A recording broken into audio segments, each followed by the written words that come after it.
This meeting is being recorded. Well, thank you, everyone. It is 1:30. Before we get started, I'd like to invite up Pastor Dave Love from Calvary Church here in Castle Rock for the purposes of an invocation. Let's pray. Father God, creator of the heavens and the earth, so grateful to be able to be here this afternoon. And Father, I just want to pray for our board here. I want to pray for our commissioners. And Lord, your word tells us that the number 3, which we have here, is a number of harmony, unity. It speaks of the triunity of God, of Father, Son, and Holy Spirit. Your word tells us that it is pleasant when your people dwell together in unity. And so, Lord, I pray for wisdom. I ask you give them incredible wisdom as they hear your leading and guiding for Douglas County. And so, Lord, I pray for that. Give them wisdom. And I pray, Lord, that they would just hear from you of what it is you're calling them to do, and that would be in unity. We love you. We praise you. We thank you so much for what you're doing here in Douglas County. We are indeed blessed, and we give you all the praise and glory. In Jesus' name, amen. Amen. Thank you so much, Pastor. Appreciate it. All right, I have time at 1:32. Let's call them to order. If everyone will please rise and join me in the Pledge of Allegiance.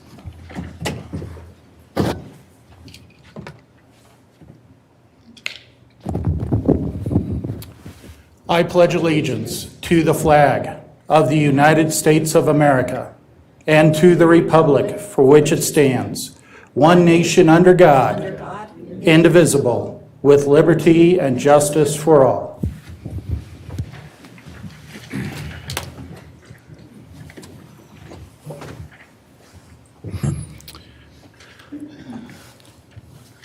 Has the county attorney had an opportunity to certify the agenda?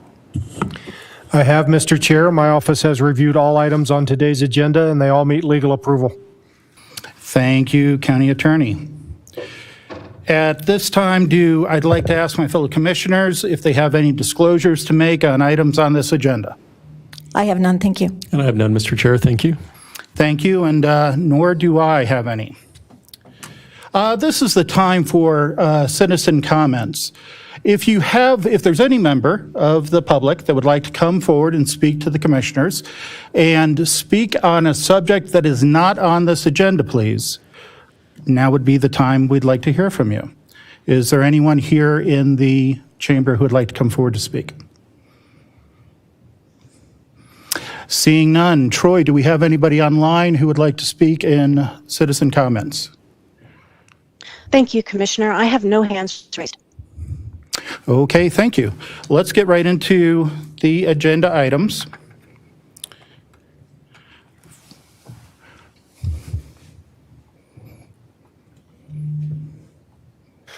Commissioner, I'm showing an employee recognition on the agenda right above citizen comment. I don't know if that's been pulled. Sometimes they are. Thank you so much. I expected Jan Herman to throw something at me, but that's okay. The chair would like to recognize Janet Herman to come forward and give recognition for one of her employees.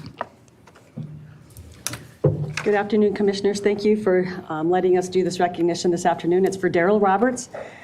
He has been with the county for 23 years. In fact, we hired him back in 1998 as a capital improvement engineer. And there he worked on several roadway paving projects. Some of them included Tomahawk Road, Castlewood Canyon, Daniels Park Road, Palmer Divide Road, and then he also worked on many LIDs, mainly in the Perry Park and Sageport area. Then in 2002, Daryl was promoted to the engineering permits, inspections, and utilities manager. You probably already know this, but Daryl has a ton of experience in design and construction. He's been a great resource for the county, and he's going to be a big loss for us because of that experience that he has. In fact, a little fun fact, his team has inspected over 500 lane miles of new roadways since he's taken on that manager's position, and that does not include the roads that have been annexed into other jurisdictions. Daryl's been a huge supporter and advocate of technology. He was instrumental in developing and implementing Posse and Posse Mobile for his group and for the engineering group so that we could become more virtual, digital, and paperless. And you'd think that he wouldn't want to do that because we all tease him because of his age, but he was he was awesome. He has been a key player in many of our criteria manual updates, including the guest manual and the roadway manual. In fact, he helped write the guest manual with us all those years ago. In 2009, Daryl took over the pavement management program, which currently manages $18 to $20 million worth of projects a year. So they've been super busy, and he does a great job with that. Daryl also helped us set up the utility notification program for the county. That's the Call Before You Dig, and that happened in 2010. The county is a Tier 1 member of the Utility Notification Center, so his team is responsible to locate all of our county utilities, underground utilities, including fiber optic, storm sewer, electric, those type of things. So they have to locate those whenever we get a call for them, which is daily. And Daryl was also just recently elected to the Colorado Utility Notification Board in 2019, and he's still serving as a member on that, and I think he'll be wrapping that up this year. Daryl's a licensed professional land surveyor, and he also implemented our in-house survey program back in 2014. That group has done a lot of surveys for a lot of our in-house construction projects and anything else that we ask him to survey for us. You may not know this, but back in, it was 2014, Daryl served as the deputy county surveyor for approximately 8 months until a new surveyor could be elected. I thought that was kind of interesting, and he did a great job with that. So he did double duty during that time. On a personal note, Daryl served 4 years in the U.S. Navy. He sat on the board of directors at the Montessori School up at Castle Pines when his children went there. He was heavily involved in 4-H with both his daughter and son, and he also coached his son's baseball team for many years. We got to hear a lot about Kevin. I could kind of consider Daryl like a unicorn. It's hard to find someone that can do everything that he's done with all his vast knowledge and experience. So Daryl, congratulations on your retirement. It's well-deserved. And may you reel in the big one and enjoy the open road from your Harley.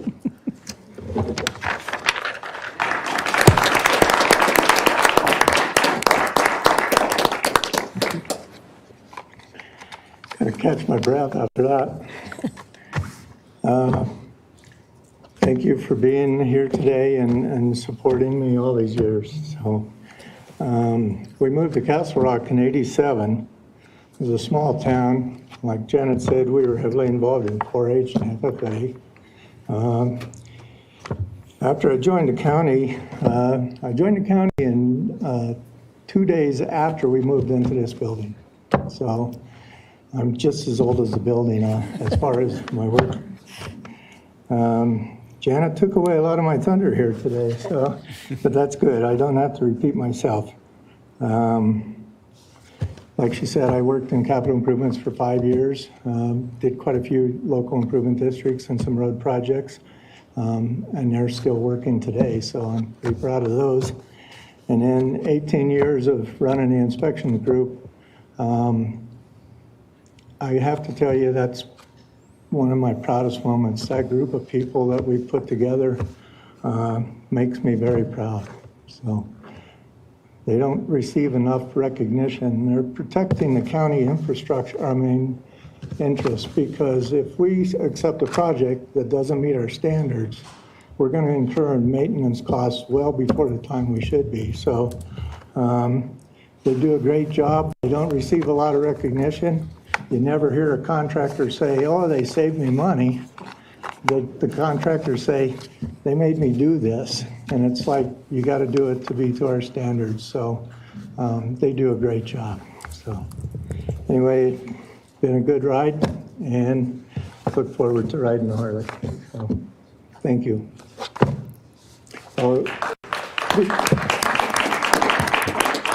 Before I finish, there is one person that has supported me all these years. Sorry. So I'd like my wife to stand up.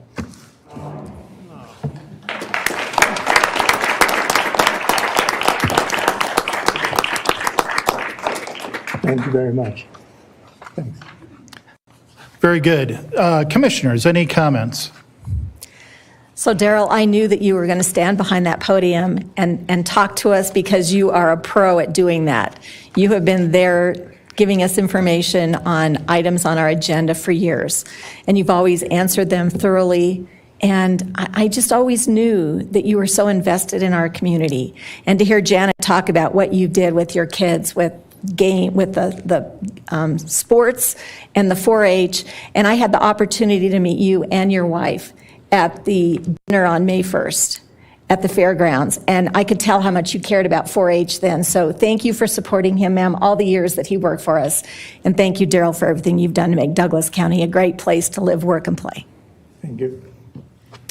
Daryl, this is an incredible honor to be before you. You have made this county great, and your excellence is a hallmark of what we hope to achieve in and throughout this region. We just thank you so much. Thank you, Janet, for the wonderful comments, and a huge thank you to your spouse for joining us today. I'm sorry our meetings are in the middle of the day, but it's nice of you to join us today. This is really a special honor, so thank you.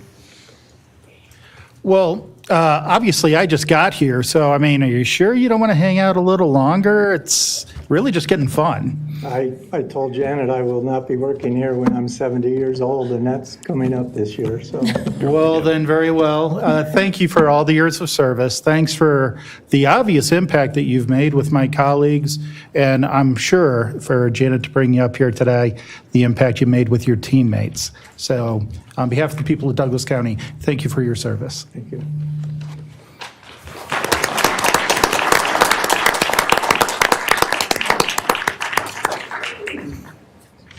All right, well, obviously, I'm very excited to get to the consent calendar, as the town attorney knows. At this time, the chair would like to accept a motion to approve the consent calendar. I have a motion to approve the requests in all items A through Q of the consent agenda. Items R through X have been pulled. Second? We have a motion and we have a second. All those in favor say aye. Aye. Any opposed? Clerk, please mark that as a 3-0 unanimous affirmative.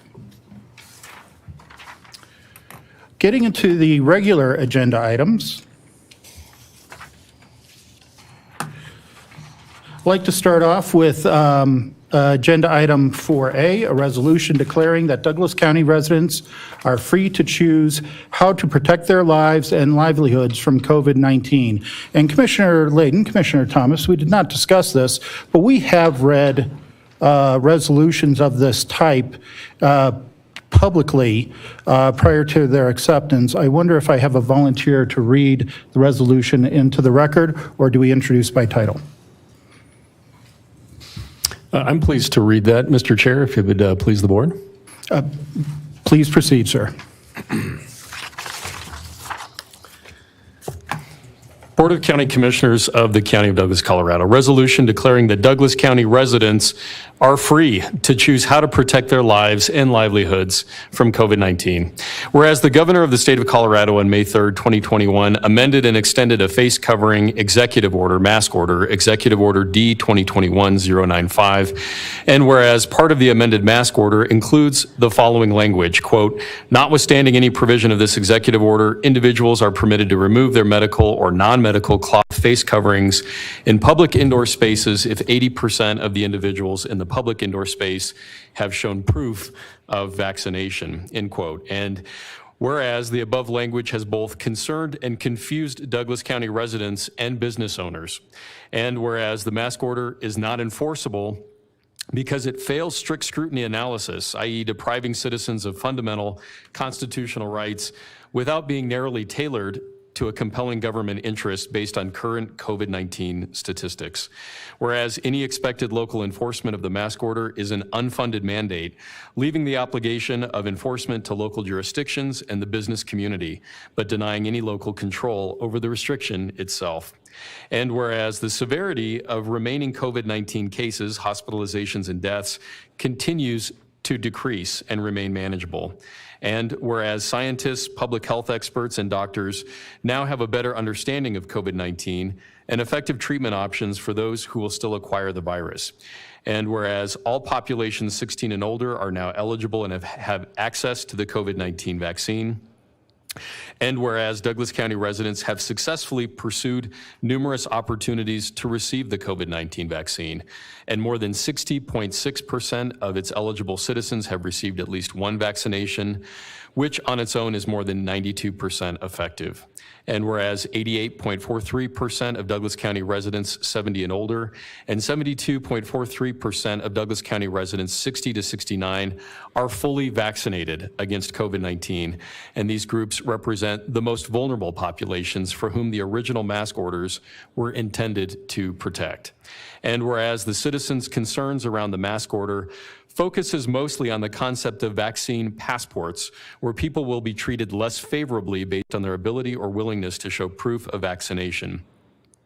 And whereas the mask order could be used to disenfranchise citizens who are unwilling or unable to show proof of COVID-19 vaccination, and whereas there are numerous legitimate reasons any individual may not be willing or able to show proof of vaccination, including religious objections, medical privacy, health and disability issues, and First Amendment concerns, amongst others that should not result in the deprivations of basic rights. And whereas every medical intervention requires informed consent by the individual and the fundamental right to make personal healthcare decisions, including whether to receive the COVID-19 vaccine, and whereas every citizen who wants a vaccine has the right to obtain one, but under current circumstances, no vaccine should be mandated or required by law, nor should a vaccine be required for normal activity. And whereas private health information on vaccine status should not be required by any government mandate or by any business operating places of public accommodation. And whereas the scientific data unequivocally indicates it is time to allow people and businesses to use their full discretion when and if to wear masks and whether to require vaccine passports. And whereas the Board of Commissioners, the board, is opposed to any ongoing mask order and expresses its support for the rights of individuals and families living in a community to direct their own health futures, including whether or not to disclose their vaccination status. Now, therefore, be it resolved by the Board of Commissioners of Douglas County that the board is opposed to any ongoing mask mandate requiring proof of vaccination and any other related restrictions that potentially disenfranchise local citizens of the right to make their own healthcare choices for themselves and move freely within society. And be it further resolved that Douglas County shall not require masks or mandate proof of vaccination for the use of any Douglas County facility. And be it further resolved that the board does not wish to mislead any person or business with regard to how the state may wish to enforce or not enforce its mask order, and that repercussions from the state could ensue. The board can only assure such individuals and businesses that no retribution shall come from the county. And be it finally resolved that Douglas County residents are free to choose how to protect their lives and livelihoods regarding mask wearing, mask requirements, and vaccination passports. And such requirements shall not be mandatory in any indoor space in Douglas County, nor shall any citizen or business be subject to fines or penalties by local government for failure to wear or require a mask or present a vaccination passport in any indoor space in Douglas County. Thank you, Commissioner. At this time, normally the board would ask after a staff presentation questions. The chair will at this time entertain debate or discussion among the board on the resolution as introduced. And Mr. Chair, would you like to entertain any public comment prior to discussion? Absolutely, if that is the will of the pleasure of the board. At this time, if there's any members of the public that would like to come forward and speak on the subject as the resolution as introduced, please come forward.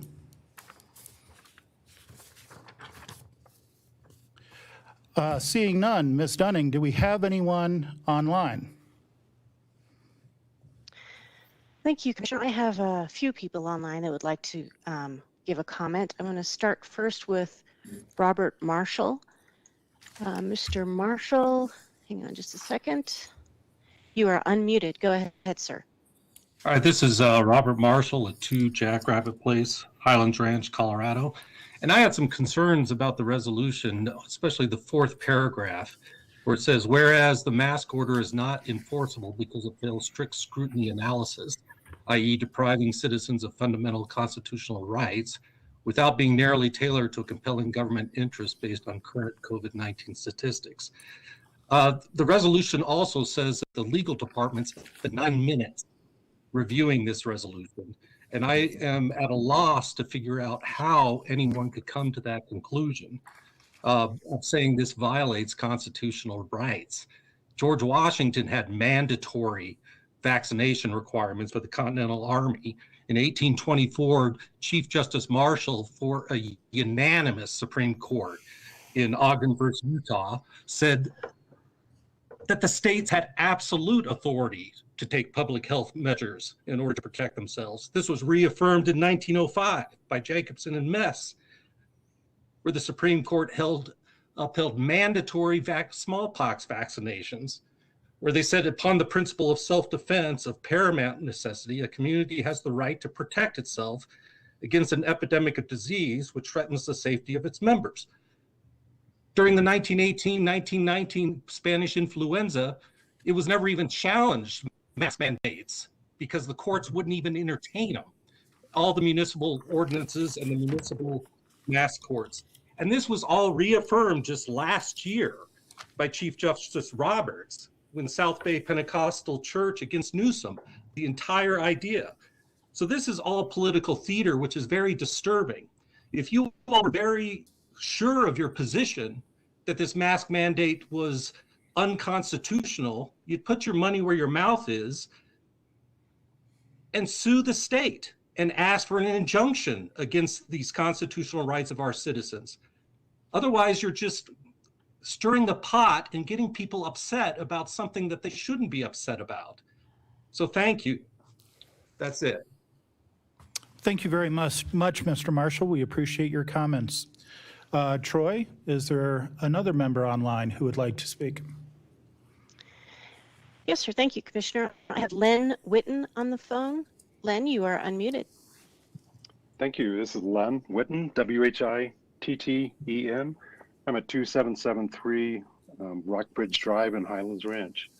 From the way the board has structured this comment session to the resolutions, I'm actually not sure why I'm bothering to speak. You publish a topic right before voting on it, and it's very clear that your decision has already been made. So I've just got 3 quick points.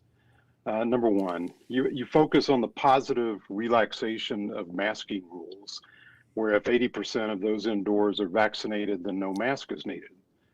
There is nothing in that sentence that requires 80% to be vaccinated, only that it is an option to indoor masking.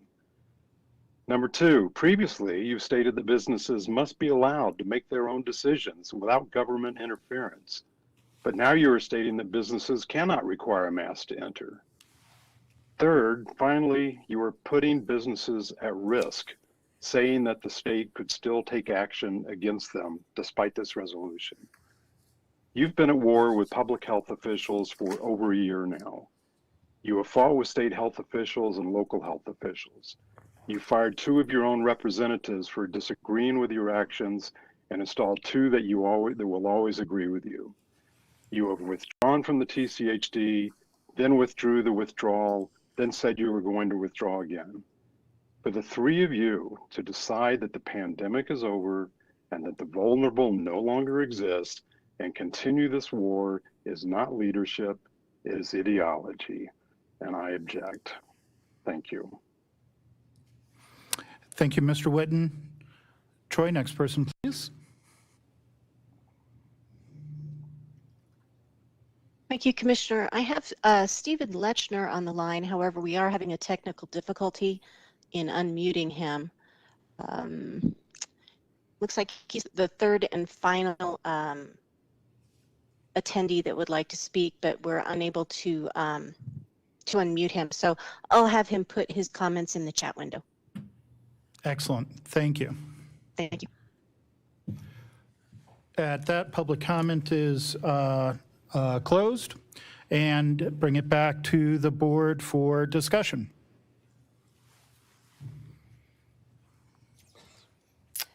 So thank you. First of all, I think it's important to be clear that I believe that Governor Polis has mismanaged this COVID situation since the very beginning. Local governments have reached out to him and asked to have a seat at the table to help him. But instead, we have been responsible for explaining, implementing, and enforcing all the things that he has come up with.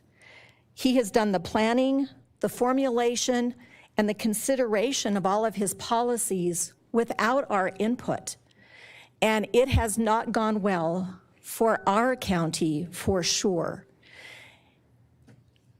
I do, though, believe in respect for the rule of law. I don't like wearing this mask, and I know that many people agree with me. I'm really saddened when I go to the grocery store and I see little kids in their buggies, and I'm used to seeing their smiles, talking to their parents, and instead, all I see is this, with their eyes kind of looking scared, going side to side. There are other implications from all of this that I am very concerned about. But let me go back to the fact that the governor has an order in place that requires masks unless 80% of the people present inside are vaccinated.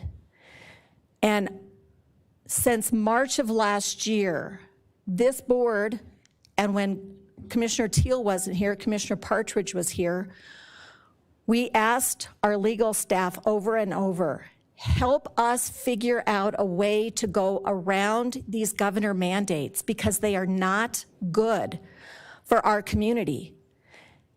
We even had outside counsel come in and help to try and find a way to get around the state mandates. And we have been told for 15 months that there is no way to override a governor public health order.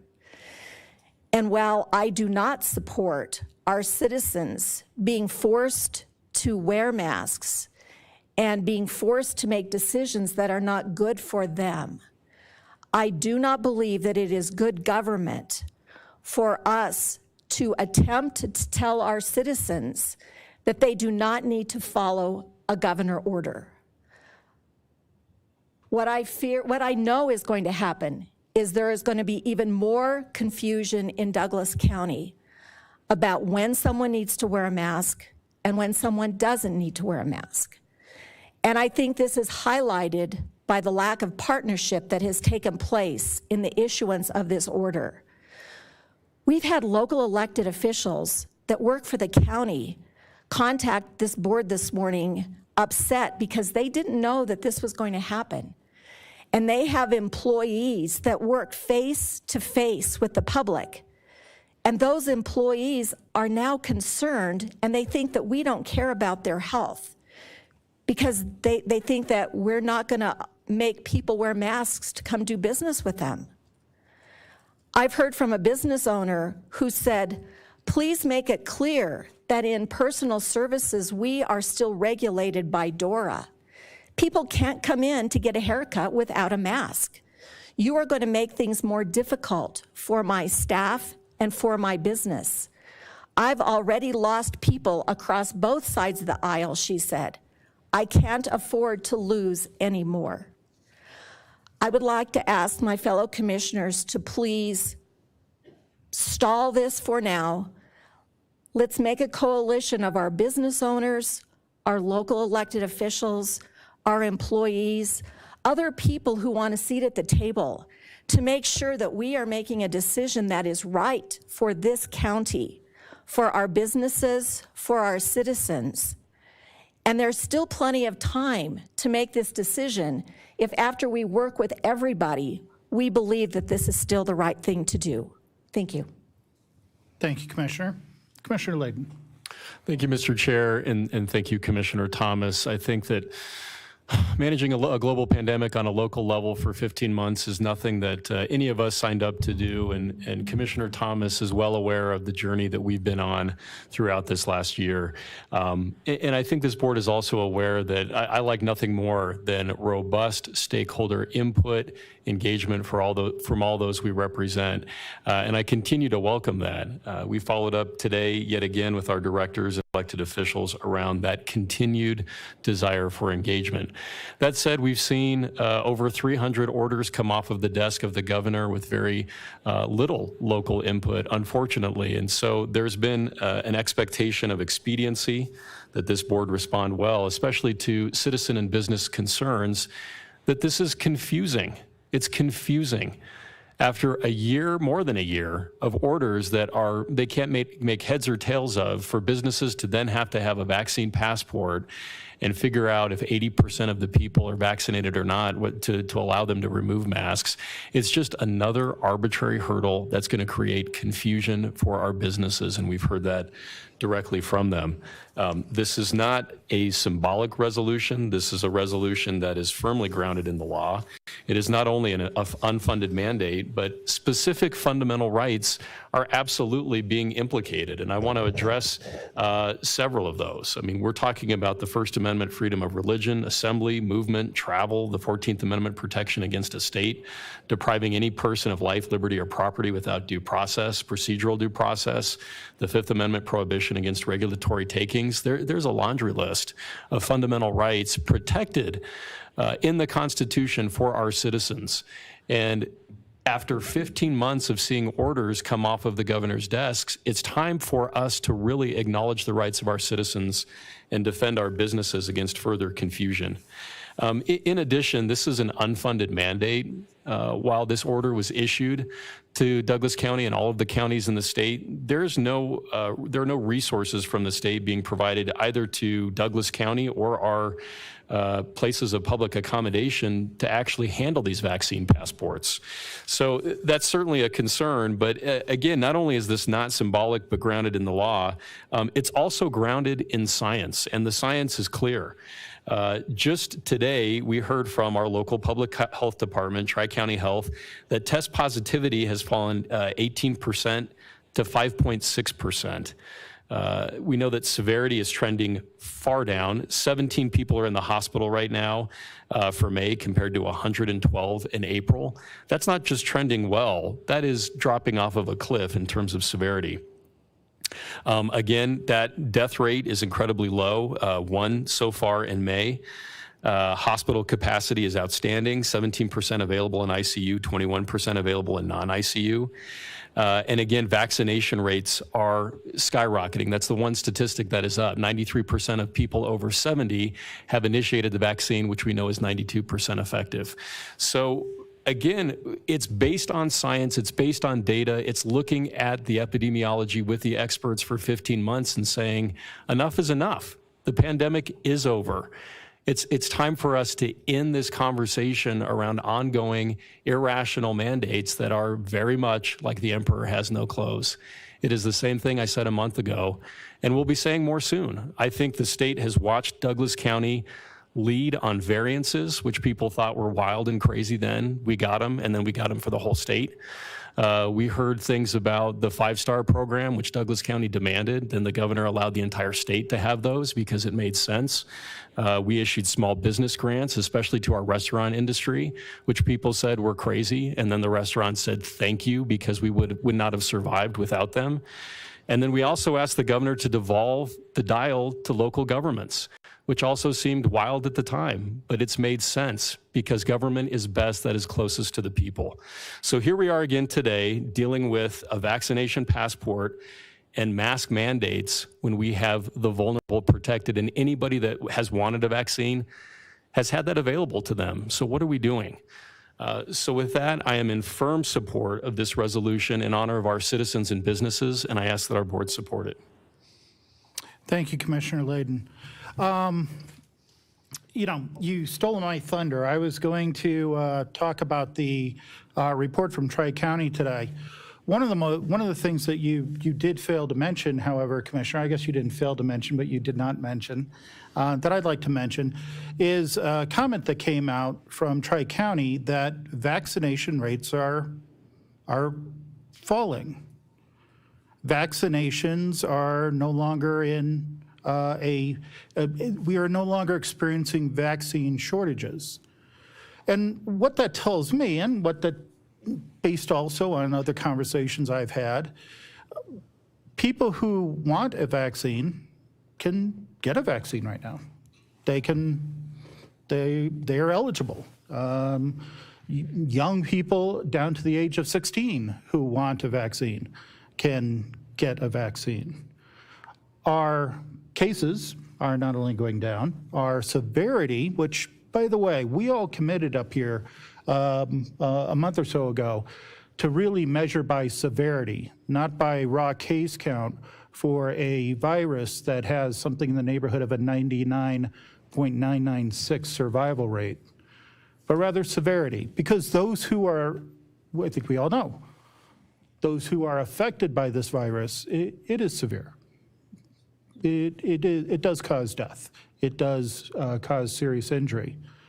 And then there's a larger segment of the population where it does not.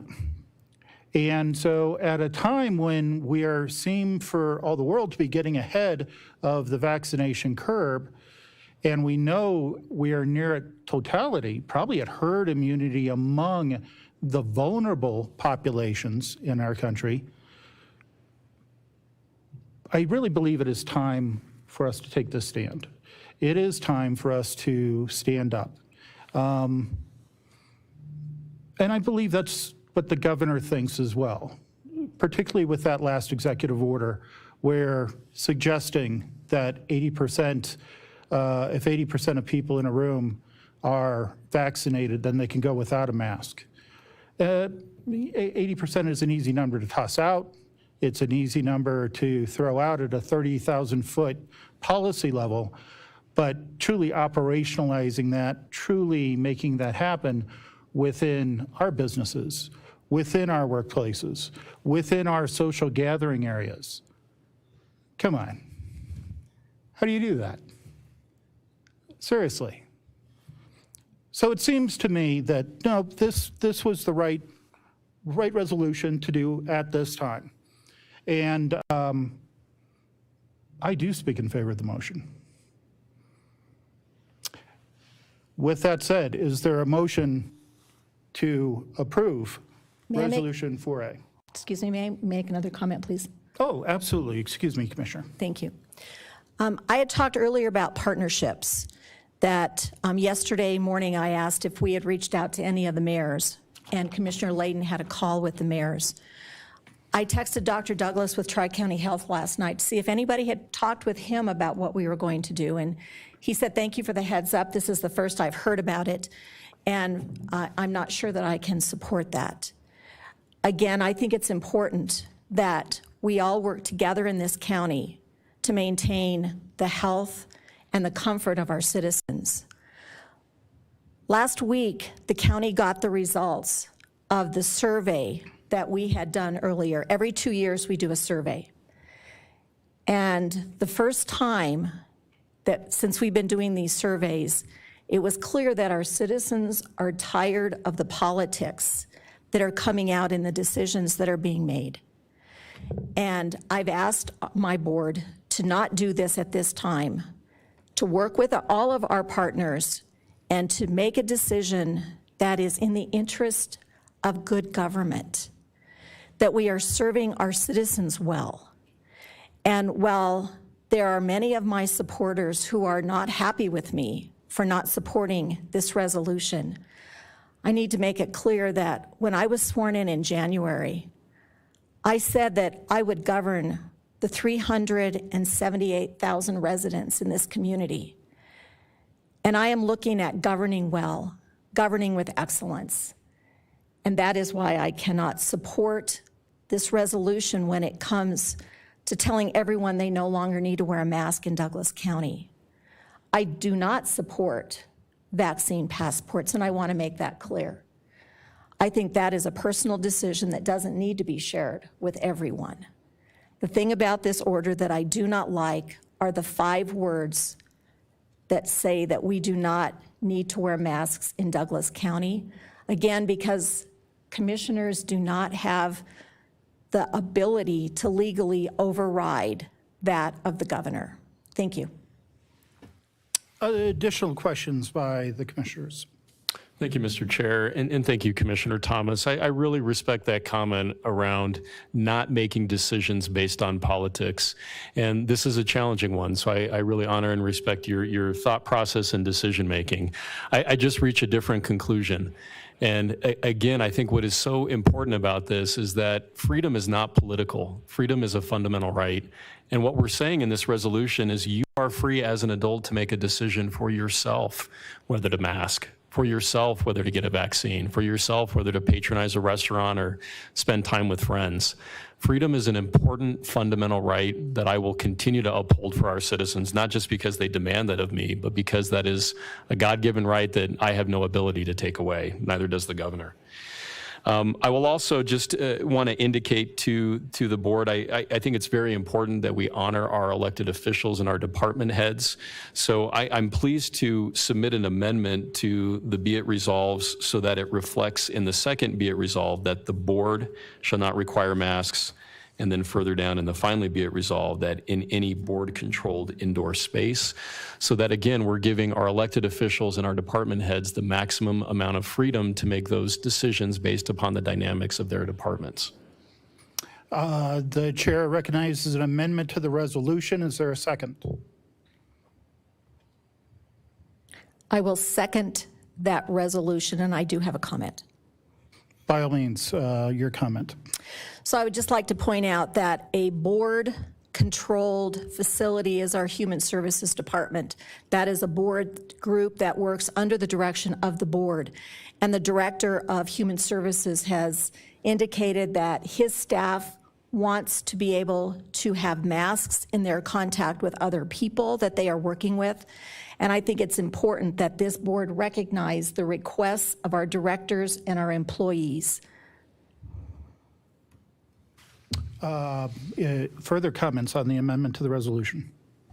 Well, and I would agree with that. And so I think what is very clear from both the resolution and the amendment is that this board will not make that decision for county citizens, businesses, or our department heads or elected officials, but they certainly have the freedom to make that decision for themselves.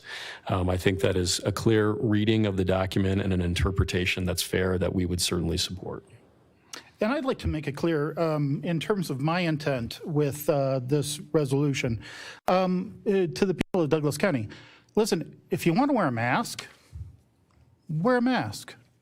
By all means, if you believe that is what is needed for you to look after your own health, by all means, please, wear a mask, look after your own health. If you do not wish to wear a mask, don't wear a mask.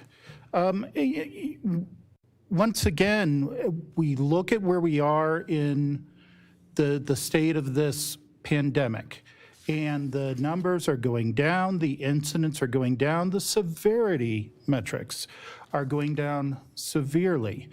We all need to get back to living our lives the way we've always lived our lives. There's the environment around you, and there are things that you must do to protect yourself, protect your health, protect your life, protect your livelihood, protect your wealth. Please do that. If there's a business owner and you feel it is in your best interest to have, to look after the health of your clients, to have masks mandated in your store, by all means, please do. So we do have a motion for an amendment to this resolution, and we do have a second. All in favor, say aye. Aye. All opposed, say no. The ayes have it, 3-0. At this time, if there are there any other comments by the board? If you don't mind, I would just like to clarify. I heard you say that if people don't wear a mask, they don't need to. But I do think we need to keep in the record Stephanie, for example, who emailed today and said, I am in the personal services division, a business which is regulated by the Department of Regulatory Agencies. Please make it clear that this is not my choice. This is a state mandate that anyone who comes into my salon must wear a mask.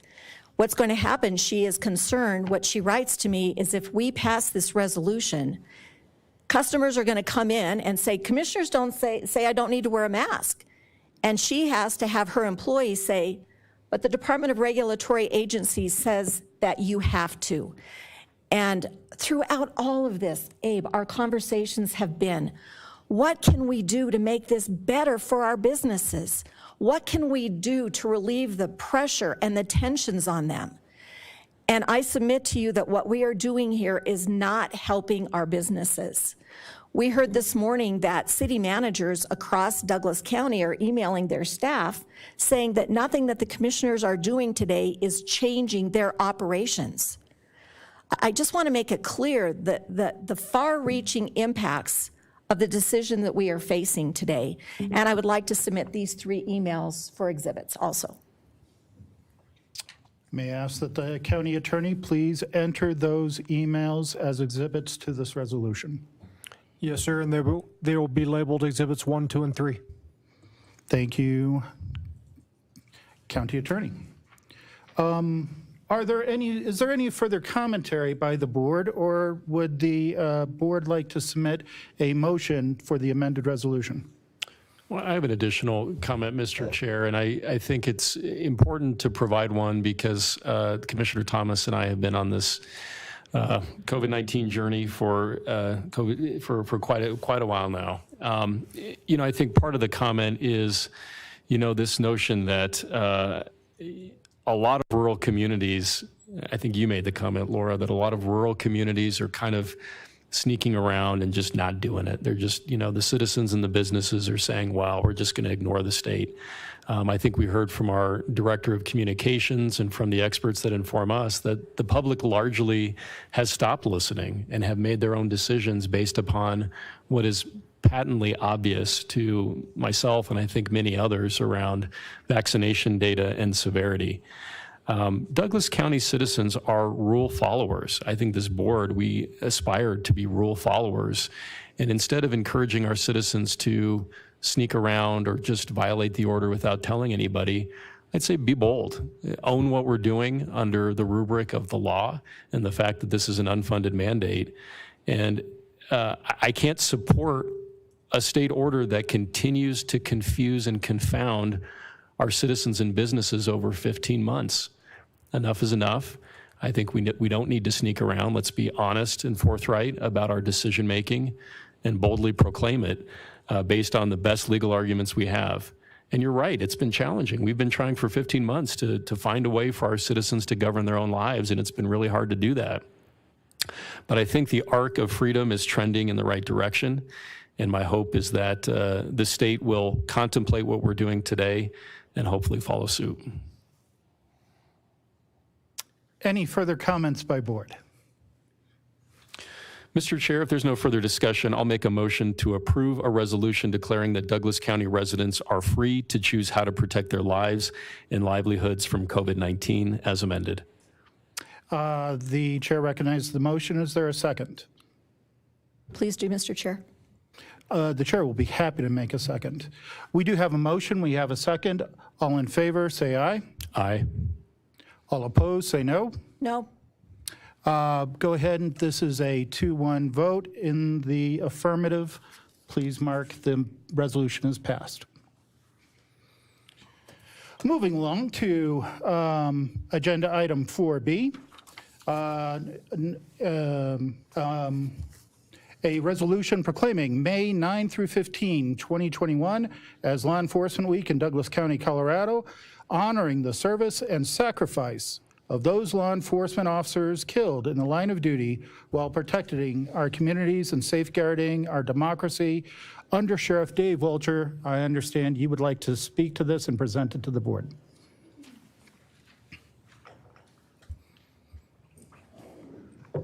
Good afternoon, Commissioners. I appreciate you allowing me to be here today. I'm Dave Walsh. I'm the Undersheriff of the Douglas County Sheriff's Office, representing Sheriff Spurlock, who could not be here today. If I'm allowed to do so, I would like to read the resolution for your consideration and pass and adopt such resolution. Undersheriff, please do. All right. Before I do start, I would like to just make 2 comments, though. There's a name that we will not read today because that individual is not on the National Law Enforcement Memorial in Washington, D.C. He was a sergeant with the Douglas County Sheriff's Office who passed away while working in 1978. And I will tell you, the sheriff is committed to trying to get that person's name on the wall in Washington, D.C., even though this sergeant is on the wall of the Colorado State Patrol at Camp George West. So we're going to pursue that. That will not be a part of this resolution. I will just tell you, if you've been around in law enforcement a long time, folks in this room, this hits home to all of us. I know for me personally, I can speak to this, that my very first field training officer, when I started with the Jefferson County Sheriff's Office, was killed many years later in the line of duty. So this hits very close to home to all of us who remember things like that, and we will forever. So I will start, Commissioners. Whereas there are approximately 900,000 law enforcement officers serving in communities